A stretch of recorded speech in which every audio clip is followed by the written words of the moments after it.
you care for me, but don't worry about me, just say a prayer for me. Cause we all going one day, so just prepare for me. And I'ma live to the fullest, so don't be scared for me. Just say a prayer for me, yeah. Pray for me. If you love me, just pray for me. Pray for me. If you love me, just pray for me. I used to have problems getting it off. Now I'm dripping in sauce. First I'm hitting the gas, then you get the exhaust. Told the world that I'm coming, I'm working to be a boss. It's consequence for them actions. I teach my sons that it costs. All this drama in my life is fucking with my conscience. Caught the little chain, they wonder how I got this. Swear these niggas lame, why they worried about my pockets? Tore out the frame, now she wanna keep me hostage. Better than ever, it's really no room for error. Play for keeps and never settle, no negotiate with the devil. I'm getting harder to measure, I give it all, cause I'm destined, I'm too involved and I'm ready, so through it all, I'ma get it. I know you care for me, but don't worry about me, just say a prayer for me. Cause we all going one day, so just prepare for me. And I'ma live to the fullest, so don't be scared for me. Just say a prayer for me, yeah. Pray for me. If you love me, just pray for me. Pray for me. If you love me, just pray for me. Can you pray for me? Something wrong, somebody pray for me. Psychic said it ain't safe for me. I pulled the card with 2 snakes on it, intertwined into an 8 or something. Bottom line, it was an ace on it. Pray for me. I seen a demon with a face on it. I don't look in the mirror now. I know them voices in my head from the spirit realm. I know it's people under the stairs and in the ceiling found. I feel my niggas in the air who ain't here around me. I know you possibly sincerely care about me, but I still ain't going nowhere without the hand on me. Just say a prayer for me. I know you care for me, but don't worry about me, just say a prayer for me. Cause we all going one day, so just prepare for me. And I'ma live to the fullest, so don't be scared for me. Just say a prayer for me, yeah. Pray for me. If you love me, just pray for me. Pray for me. If you love me, just pray for me. Can you pray for me?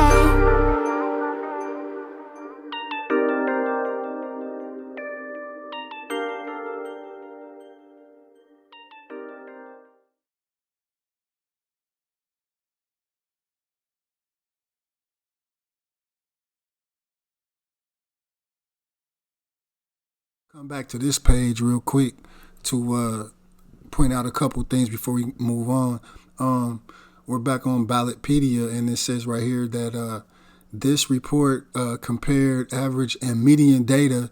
In both cases, the growth of congressional net worth significantly outpaced that of the American citizen. Then we go down to where it says median figures, and it says between 2004 and 2012, the median, meaning in the middle, the average basically, American household saw an inflation-adjusted decrease of assets. That's a decrease of assets from 18,990 in 2004 to 17,557 in 2012. Remember, when Bush, Jr. was in transition into Obama and all that, the economy was bad. They said we were in a recession. A lot of people lost, a whole lot of money, a whole lot of their assets, houses, cars, things was bad. Everything was, not cool. This is a reflection of what that this sentence here is saying. You know what I mean? What I just said about people coming on to, hard times because of the recession back then, you know what I mean? Which we are basically in the same now with inflation, and that's just crazy. But I wanted to make sure I pointed that out, you know what I'm saying? And then it says this was an inflation-adjusted annual percentage change of, negative 0.94 from 2004 to 2012. Note that in order to have an apples-to-apples comparison between the household net worth of U.S. congressmen and that of the American citizen, the value of equity in the citizen's personal residence was not taken into account in calculating the net worth of the average citizen. Just My 2 Cent podcast was also brought to you and sponsored by AmplifyReach.com, formerly known as JE Creative Web Hosting and Design. Check out Amplify Reach when you're ready to step up your business's online presence. AmplifyReach.com for affordable web design, web hosting, and marketing solutions. Amplify Reach. Amplify with a Y. Why? Because they're the best. AmplifyReach.com. Since the value of the personal residence of a congressman is not included in their disclosure of their household net worth. So, you know what I'm saying? I mean, these numbers could be even bigger on the side of a congressman or, you know what I'm saying, person in said government, you feel me?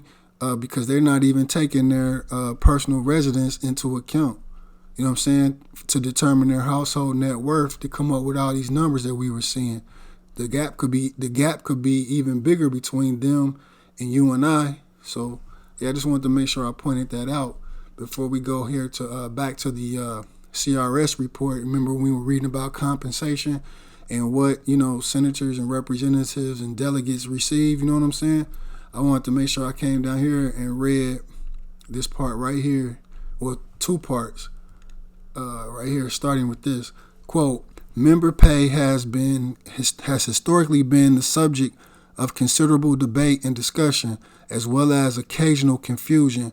Members of Congress receive salaries only during the terms for which they are elected. They do not receive salaries beyond their terms of office. Members of Congress do not receive additional compensation for service on committees.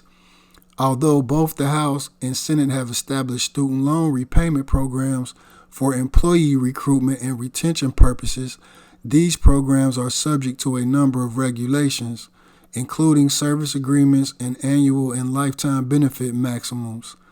And members of Congress are not eligible to participate. So they're not supposed to be able to participate, you know what I'm saying, in student loan repayment programs if they are elected to become a member of Congress, but they only get paid while they're a member of Congress, and their salary is only when they're in office. So let me finish it out. And there are no there are no student loan repayment programs or rules specific to members of Congress, end quote. So then the next thing I want to look at is outside earned income limits. That's the key word. Well, the whole thing, earned income, because it's not necessarily what you think in regards to how that term earned income is applied to the IRS tax code, but that's another story. It says here, quote, permissible outside earned income for representatives and senators is limited to 15% of the annual rate of basic pay for level 2 of the executive schedule. I'm going to repeat that. Permissible outside earned income for representatives and senators is limited to 15% of the annual rate of basic pay for level 2 of the executive schedule, according to the House Ethics Committee and the Senate Ethics Committee. The 2023 limit is $31,815. Certain types of outside earned income, however, are prohibited, meaning they can't get any more than that $31,815 if it's a certain type of outside earned income. But they limit outside of their salary. Remember, their salary is like base is like $174,000. You know what I'm saying? They base is $174,000, right? So they can only earn 15% more outside of that $174,000. You see what I'm saying? Let me hold something. So I scrolled down because remember it says certain types of outside earned income, however, are prohibited. So it says basically see the note number 6. So we go down here to 6. It says, quote, for example, House Rule 25 for the 118th Congress states that a member may not receive compensation for affiliating with or being employed by a firm, partnership, association, corporation, or any other entity that provides professional services involving a fiduciary relationship except for the practice of medicine, or serve compensation as an officer or member of the board of an association, corporation, or other entity. End quote. Says for additional information, see House Rule 25 and Senate Rule 30. Is that 40? Yeah, Senate Rule 40. So they're not supposed to be getting paid outside of their job or their membership as an elected member of Congress. They're not supposed to be getting paid outside of that position in terms of being affiliated with the firm or partnership, association, or corporation or other entity. You know what I'm saying? Especially if it involves a fiduciary or something that got to do with generating money. That's what fiduciary mean, you know what I'm saying? Relationship except for the practice of medicine. So they can, if they got some type of medical, expertise or whatever, or license or what have you, they might be able to do that. But that's going to get looked at because that's going to be one of those outside earned income situations. You see what I'm saying? So, again, somebody being in a position where they're making 174,000 base, but that number is increasing. You know what I'm saying? What was due? Like 400 and something percent. You know what I'm saying? Annually, how much return are you getting on your salary per year? You see what I'm saying?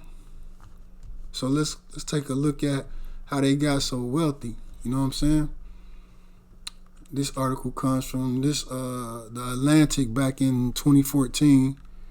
So it says, Congress is rich. How rich? On Monday, Roll Call released its annual analysis of financial disclosure forms identifying the 50 richest members of Congress. And this isn't an easy club to get into. It takes a minimum net worth of $7.4 million to crack this year's list. So who has the most Benjamins? Daryl, Nancy, or Mitch? Here's what the list tells us about our legislators. That's deep. You know what I'm saying? It costs, they got to have a net worth of 7.4 just to be talked about, to be mentioned in this study that they did or whatever. And that was back in 2014. So the numbers then went up higher than that now. It says, quote, for the second year in a row, well, this is obvious. I shouldn't have to read this statement. Members of Congress are way wealthier than the average Americans.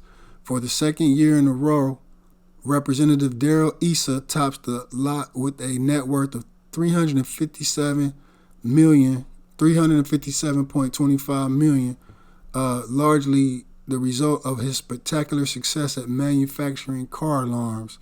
Says Issa's wealth is triple that of second-placed Michael McCall at $117.54 million. House Minority Leader Nancy Pelosi placed third at $74.11 million, while Senate Minority Leader Mitch McConnell, with net assets totaling $11.97 million, slots in at number 32.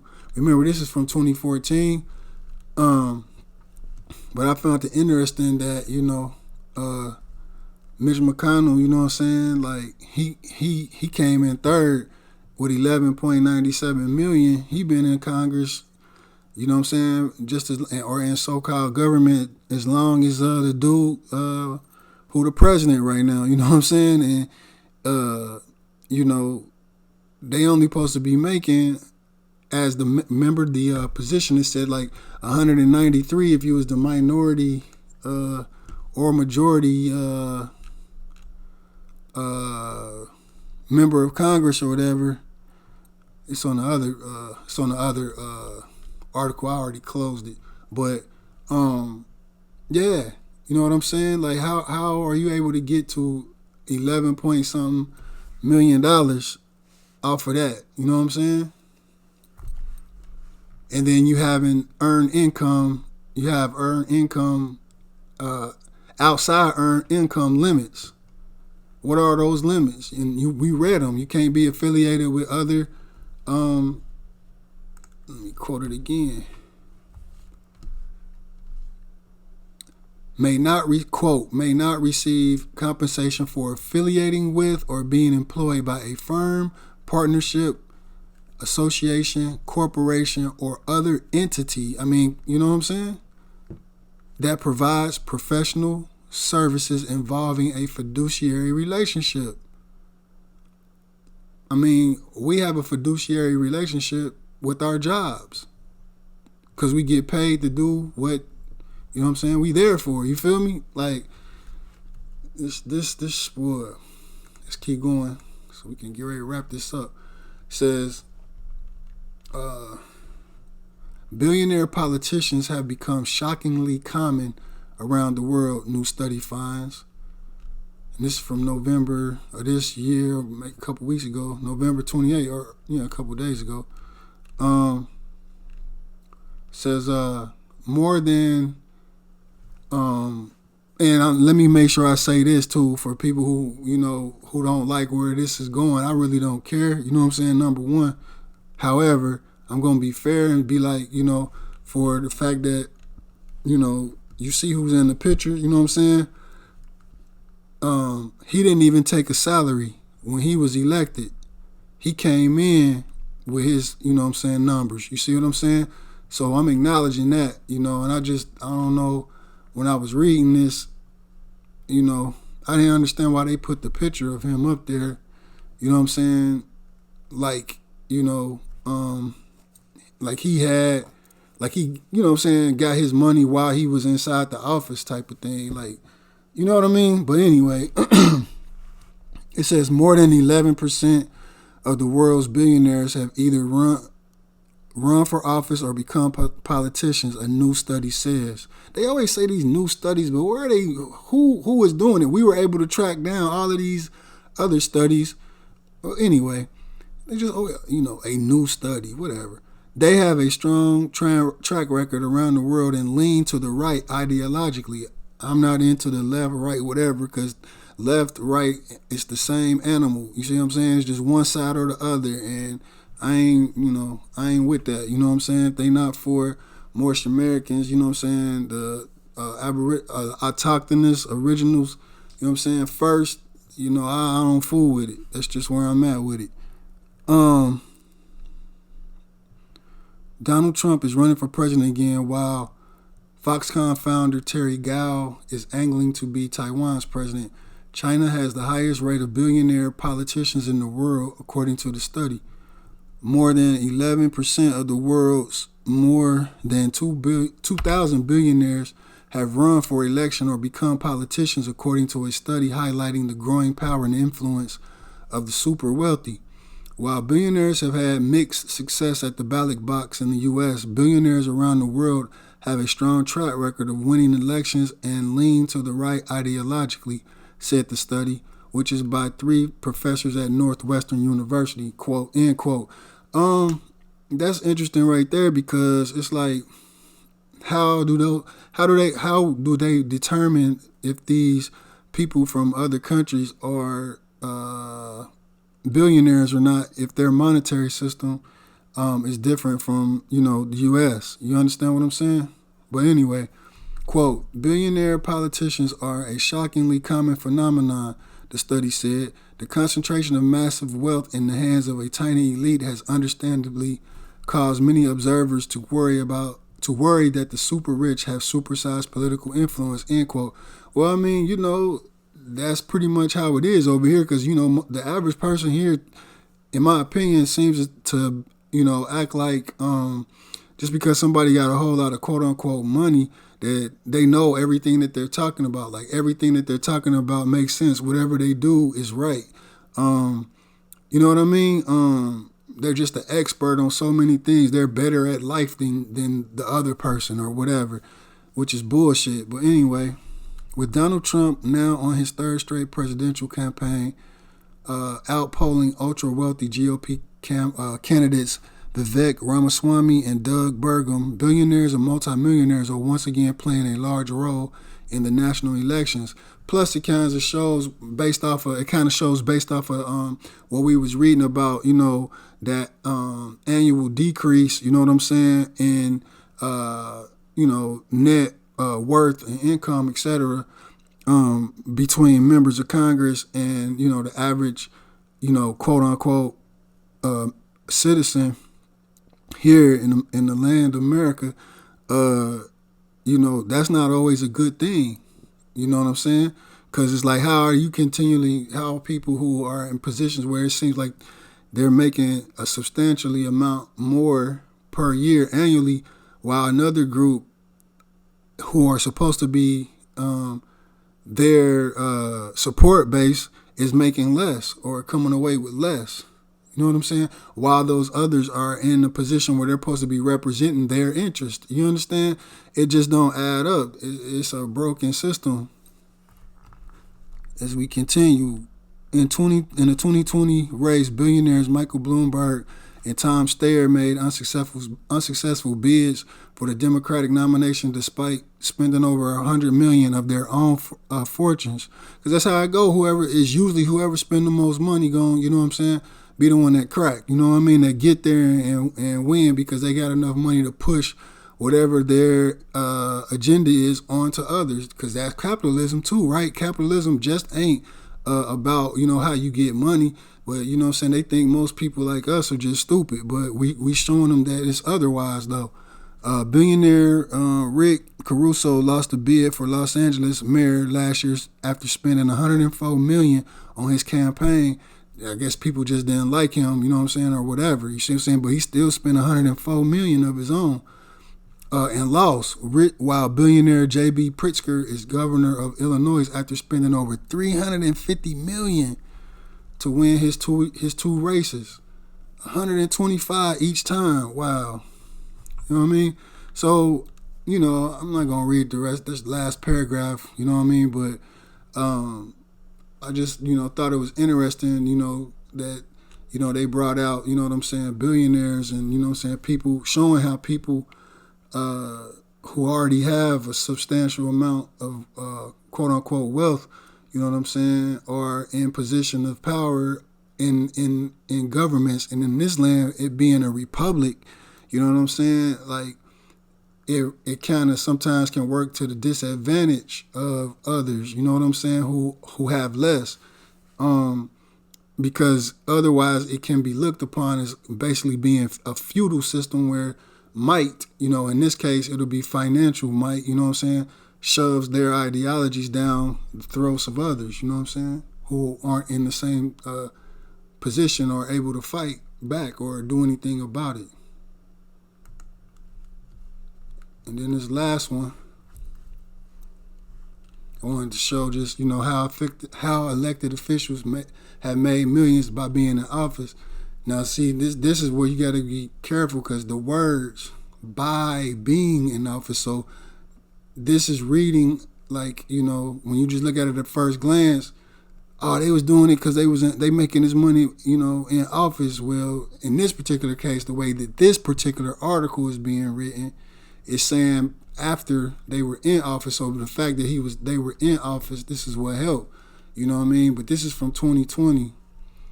And I'm only going to do a couple because most of them say the same thing. They got speaking engagements and books. You know what I'm saying? But if you want, you know what? Yeah, let me just do this one because it's interesting. Quote, the current salary of the President of the United States is $400,000. While the vice president earns an annual salary of $230,700. Although that's not chump change, some of the politicians who have held these esteemed positions have been able to parlay their time in the White House into millions through book deals, paid appearances, and consulting gigs. Here's how former President Barack Obama, former Vice President Joe Biden, and other politicians have used their time in office to boost their net worth. Joe, at the time, what was this, 2020? Yeah, Joe Biden, his net worth, they saying, was $9 million, according to Forbes. And Let me see. Yeah, he began his political career as a senator in 1979. So remember, it wasn't 174 in 79, but you know what I'm saying. Still, you know what I mean. It was six figures. If you know what I mean. Making him the youngest candidate to ever. Blah blah blah. And he served under Obama. Everybody know that. He said he got millions in speaking fees. And this is my thing right here, though. If he didn't been elected president, right? But you know, Trump served right after Obama's second term. You know what I'm saying? How was he able? And that was 4 years. So are they saying that all this money that he said that they're saying he made from 2.4 million in speaking fees? You know what I'm saying? He did all this in 4 years. You see what I'm saying? You know. I'm just saying, you can look at this for yourself, you know what I mean? You know what I'm saying? He turned, hold up, it says right here in 2017, so this is basically almost a year into Trump being president. He was named the Benjamin Franklin Presidential Practice Professor, whatever that is, at the University of Pennsylvania, leading the Penn Biden Center for Diplomacy and Global Engagement. That sounds like some shit they just made up for him. You know what I mean? Whatever. His turn as a professor at the Ivy League school earned him $775,000 a paycheck. You see what I'm saying? So his turn, I don't know. Whatever. So he did that in 1 year. I'm assuming. That's what he got 1 year. You know what I mean? But anyway, you can see the name. You can go through this yourself if you want to take a look at it. Bill Clinton, you know what I mean? How much money he done made since he was president from, same thing, public speaking, books, you know what I'm saying? Consulting. That's interesting because it's like, you know what I mean? Oh, okay, whatever this company is right here. Gerald Ford, Al Gore, I thought that one was interesting, you know what I mean? But he getting money still because this green stuff, going green and all that to this day, you know what I mean? Everybody's favorite so-called first black president, which he wasn't, you know what I mean? But anyway, that's how much he doing right now. I mean, he was doing when he came into office, he had 1.3 million net worth, you know what I'm saying? Add that 400,000 for 8 years, you know what I'm saying?